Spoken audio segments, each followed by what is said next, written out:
अगर जिंदगी में आगे बढ़ना चाहते हो तो अकेले चलना सीख लो। रात को रोकर सोना और सुबह उठकर किसी को महसूस भी नहीं होने देना। जिंदगी ये हुनर भी सिखा देती है। अज्ञानी होना उतना शर्म की बात नहीं है जितना सीखने की इच्छा ना रखना। किसी से प्यार करो तो इतना करो कि जब भी वो तकलीफ में आए सबसे पहले उसे तुम्हारी याद आए। खुद का मान चाहते हो तो औरों का भी मान रखो। कहने को अगर जीभ मिली है तो सुनने के लिए कान भी रखो। कुछ लोग हमसे फायदा उठाते हुए भी कुछ इस तरह से पेश आते हैं जैसे हमसे फायदा उठाकर भी वो हम पर कोई एहसान कर रहे हैं। श्री कृष्ण कहते हैं, किसी के साथ गलती करके अपनी बारी का इंतजार जरूर करना। जो लोग दिल के अच्छे होते हैं, दिमाग वाले लोग उनका जमकर फायदा उठाते हैं। शब्द ही ऐसी चीज है जिसकी वजह से इंसान या तो दिल में उतर जाता है या फिर दिल से उतर जाता है। किसी का बुरा इतना ही करो कि जब वो खुद पर आए तो बर्दाश्त कर सको। जब तक तुम कुछ बनोगे नहीं तब तक ना तुम्हें कोई इज्जत देगा ना कोई तुम्हारी सुनेगा। जिंदगी ने एक बात सिखाई है, दोस्ती करो या प्यार करो लेकिन उम्मीद किसी से मत करना। रिश्तों की फिक्र करना छोड़ दो।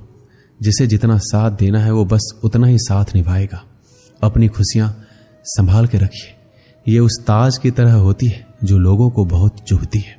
कभी कभी दिल में तकलीफ होता है और तकलीफ देने वाला दिल में होता है। जो होकर भी ना हो उसका होना कैसा। अगर रिश्ता सिर्फ नाम का है तो उसके लिए रोना कैसा। छोटी छोटी बातें दिल में रखने से बड़े बड़े रिश्ते भी कमजोर पड़ जाते हैं। गलत सोच और गलत अंदाजा इंसान को हर रिश्ते से दूर कर देता है। दिखावे के लिए अच्छा होना बुरा होने से भी बुरा होता है। अच्छा इंसान तब बुरा बनता है जब उसकी अच्छाई का ये दुनिया मजाक बना देती है। दुनिया में सबसे खूबसूरत लोग वो हैं जो ये जान चुके हैं कि दूसरों से किसी भी तरह की उम्मीद करना बिल्कुल बेकार है। जहां इज्जत और वक्त भी मांग कर मिले उस रिश्ते में रहना बिल्कुल भी ठीक नहीं है। आप अपने आप को दुखी बना लो या मजबूत बना लो, दोनों में मेहनत एक बराबर लगती है। अब मर्जी आपकी है, आप खुश रहना चाहते हो या दुखी रहना चाहते हो। जिसमें सच बोलने की क्षमता होती है सबसे ज्यादा नफरत उसी को मिलती है। किसी के अंदर प्रेम जगा कर फिर उसे छोड़ देना उसकी हत्या करने के समान है। लोहे को कोई भी नष्ट नहीं कर सकता, उसे खुद का जंग नष्ट करता है।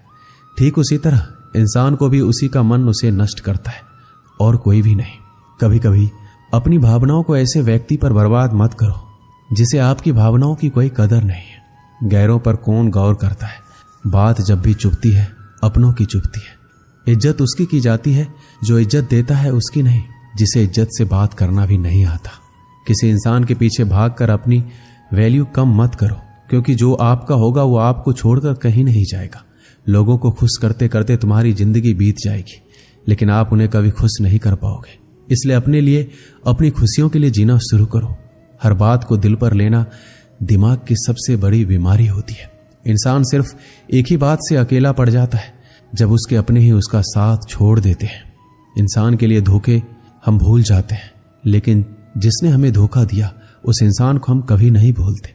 आप अपने आप को इतना व्यस्त कर लो कि चिंता करने का समय ही ना मिले। इंसान हमेशा दुख में ही सीखता है, खुशी में तो वो पिछले सबक भी भूल जाता है। ये दुनिया सिर्फ खुशी में साथ देती है, इसलिए अपने आंसुओं को छुपाना सीख लो। कहते हैं किसी को ज्यादा सोचो तो वो सपने में आ जाता है, फिर ज्यादा चाहने से वो जिंदगी में क्यों नहीं आता। केवल दो चीजों से इंसान सारे रिश्ते खो देता है, एक गलतफहमी और दूसरा इंसान का अभिमान। खुद को काट कर भी रख दोगे तो ये दुनिया आपसे खुश नहीं होगी। इसलिए वो करो जो आपका दिल चाहे, वो मत करो जो दुनिया चाहे, क्योंकि दुनिया की पसंद को बदलने में वक्त नहीं लगता। मेरी मानो तो अकेले ही रहो, ना कोई दिल दुखाएगा ना कोई रुलाएगा। भले ही लाखों कस्में दे दो, मगर जाने वाला कभी नहीं रुकता। कुछ दर्द ऐसे होते हैं जिन्हें हम सिर्फ सह सकते हैं, किसी से कह नहीं सकते। एक समय दो ऐसे गांव थे जहां की खुशहाली और समृद्धि हमेशा बनी रहती थी। इन गांवों का नाम था नंदी और रोहड़। ये शहर से सटे हुए दो ऐसे गांव थे जो सबसे ज्यादा धनी और अमीर थे, लेकिन इन दोनों गांवों में कुछ विभिन्नताएं थी। नंदी गांव के लोग भगवान को बहुत ज्यादा मानते थे, लेकिन रोहड़ गांव के लोग ज्यादातर लोग नास्तिक थे, भगवान को नहीं मानते थे। नंदी गांव के लोग सच्चाई की राह पर चलते थे, लेकिन रोहड़ गांव के लोग लोभी और मतलबी थे। एक बार की बात है, दोनों गांव में महामारी आती है, जिसकी वजह से नंदी गांव की सीमाओं को सुरक्षा देने वाले सारे कुत्ते मर जाते, वहीं रोहड़ गांव के कुछ ही कुत्ते मरते। महामारी फैलते फैलते अन्य जानवरों तक पहुंचती है और नंदी गांव के सारे जानवर मर जाते हैं। वहीं रोहड़ गांव में इसका ज्यादा प्रभाव नहीं पड़ता। कुछ समय बाद नंदी गांव में एक नई घटना घटित होती है कि जिस तालाब से नंदी गांव को पानी आता था वो तालाब धीरे धीरे सूखने लग जाता है, जिसकी वजह से अब नंदी गांव के लोगों को पानी की बहुत दिक्कत आ जाती है। तालाब सूखने से सारे हरे भरे खेतों में सूखा पड़ने लग जाता है, सारे पेड़ पौधे मुरझाने लग जाते हैं।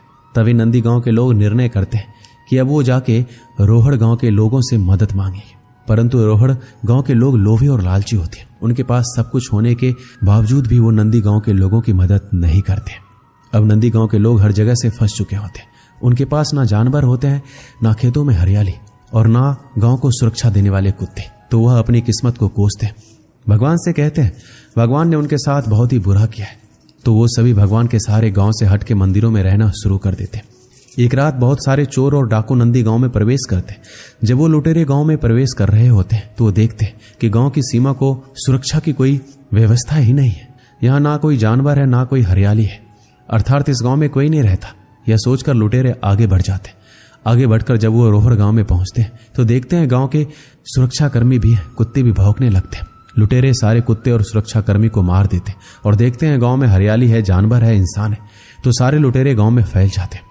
वो सब कुछ लूट लेते हैं और सारे गांव को आग लगा देते हैं, सारे लोगों को मार देते हैं और भाग जाते हैं।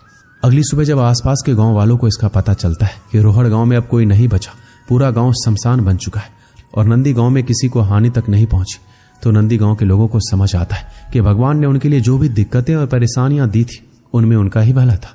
अर्थात जो होता है अच्छे के लिए ही होता है। इस कहानी से हमें यह सीख मिलती है कि हमारे जीवन में जो कुछ भी अच्छी या बुरी घटनाएं होती है उनके पीछे भगवान ने आपके लिए कुछ बेहतरीन और बड़ा सोचा होता है। बस शर्त है आप खुश रहिए। दोस्तों, इस वीडियो में बस इतना ही। मिलते हैं अगले वीडियो में। अपना ख्याल रखिएगा। जय श्री कृष्ण।